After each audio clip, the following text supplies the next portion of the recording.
दिल्लीतील सर्व 70 जागांचे कल हाती. हरियाणा महाराष्ट्रानंतर दिल्लीतही भाजपचं कमळ फुललं. 46 जागांवर आघाडी.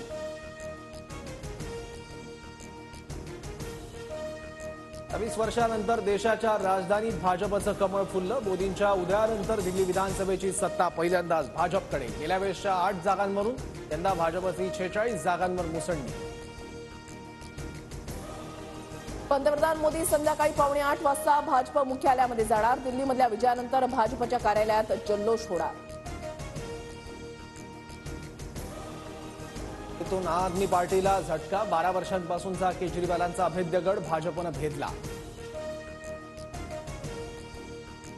दिल्ली विधानसभा निवडणुकीमध्ये आपला धक्का. आपचे आजी माजी मुख्यमंत्री पिछाडीवर. अरविंद केजरीवाल आणि आतिशी यांना मोठा धक्का.